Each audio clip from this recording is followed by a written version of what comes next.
Broadcasting live from the Business RadioX Studios in Atlanta, Georgia, it's time for Atlanta Business Radio.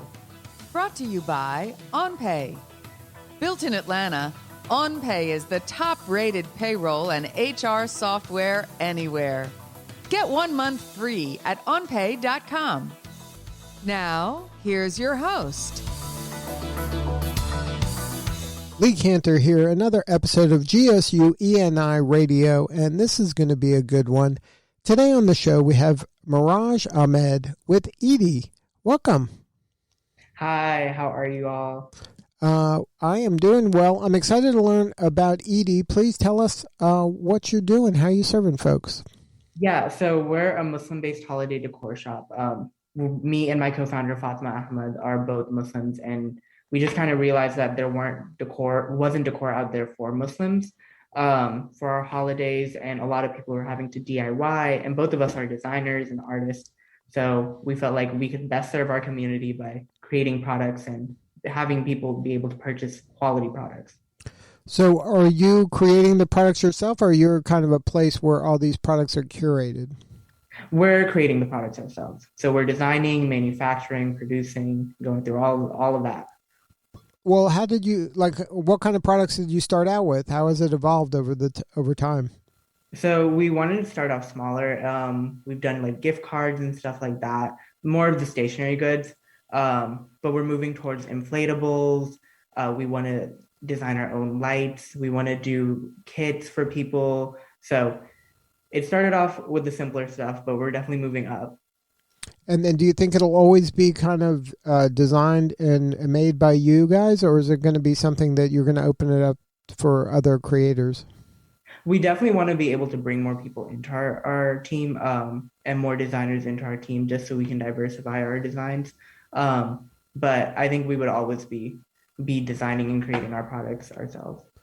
Now, so, like, you mentioned that there's not a kind of a place for Muslims to go for this type of kind of, what are you calling it, decorations, or what do you call the products you're selling?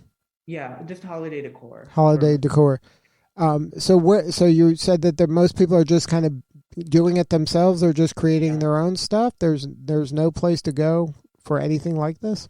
Yeah, there are products on the market, but a lot of them are really cheap. They won't last very long.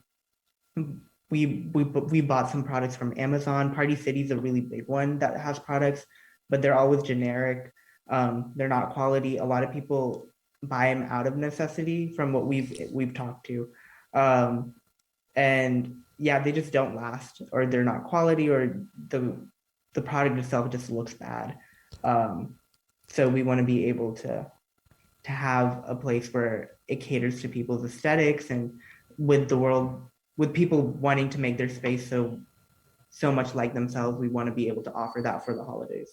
Now, is the primary client the person that's in America that's Muslim, or is it somebody from anywhere in the world could purchase? Oh, definitely anywhere in the world. I think just because we're starting up, we want to focus more on the American clientele, but we've talked to people all across the world, just to see what different aesthetics are going around, what's in trending, what people are liking. Yeah. Now, what's been the hardest part? Has it been creating the decor, or is it kind of building out the website that has a e-commerce component? I feel like a lot of it has been a little difficult because we're both me and my co-founder are a little newer to the startup scene, or the entrepreneurship scene. But the designing aspect comes easy to us. It's been the producing and the manufacturing and just the legal aspects of that. So we don't get something stolen, or we don't run into a roadblock on that.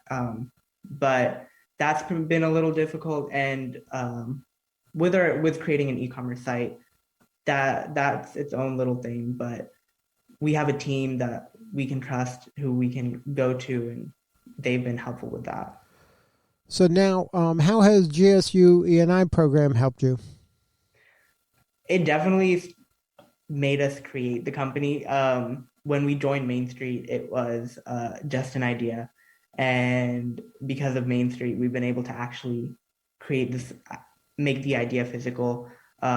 We've done all our paperwork. We've actually been able to do research and talk to potential customers and actually see if this business is viable and what people are actually looking for. So it's definitely, E&I has definitely been a huge supporter in making our idea an actual company.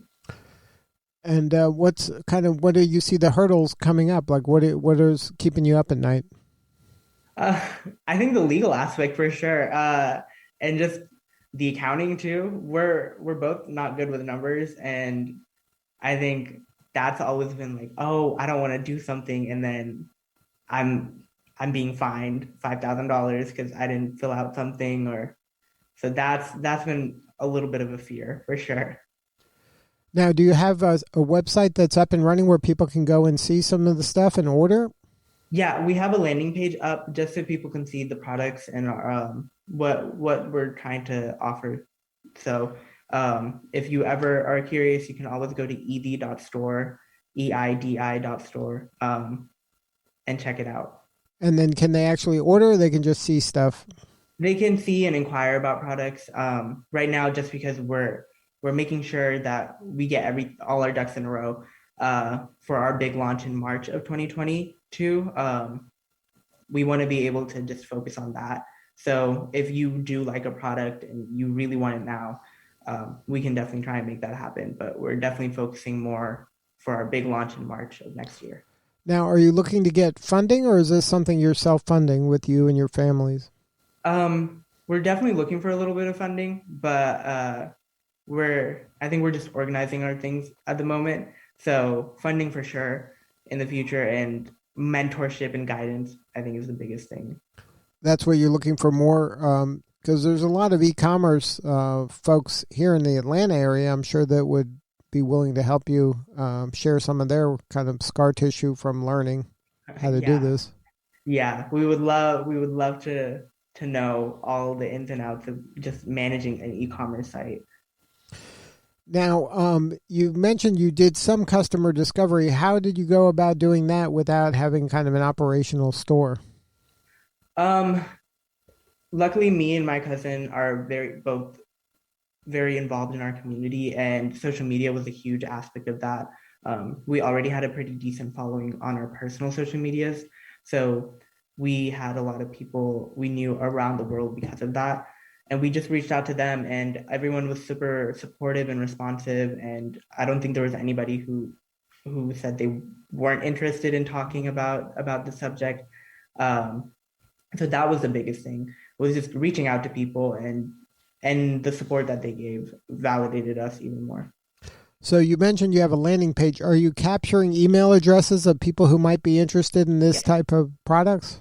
Yeah, absolutely. So if you go on there, you can submit your email for a product that you think you like, because we have some images of products that we have that we can offer. And if, of course, there's a section where you can send us an email if you just have a question or anything like that. So are you kind of, up until your launch, are you kind of building out a campaign in order to gather as many email addresses as possible? Yeah, absolutely. We definitely want people to know, and we want to know what you have to say. So we would love for people to just email us and send in their emails. That way we can keep them up to date on everything. And then, like, maybe they get some discount or they get some VIP treatment for being. Absolutely, absolutely. We're working on all the little discounts that are coming, but for sure, we would love for people just to send in their emails and be able to keep those, so we can keep them up to date. Well, congratulations on all the success. What you've done so far is a big achievement, and you and your co-founder should be very proud of yourself. You're starting something from nothing, and that's always difficult. Yeah, we definitely, E&I's guided us along the way, but I don't think we understood it all the way. But it's been an interesting few months to see just how an idea can really become reality. So one more time, the website? eidi.store. All right. Well, thank you so much for sharing your story. You're doing important work, and we appreciate you. Thank you. All right, this is Lee Cantor. We will see you all next time on GSU ENI Radio.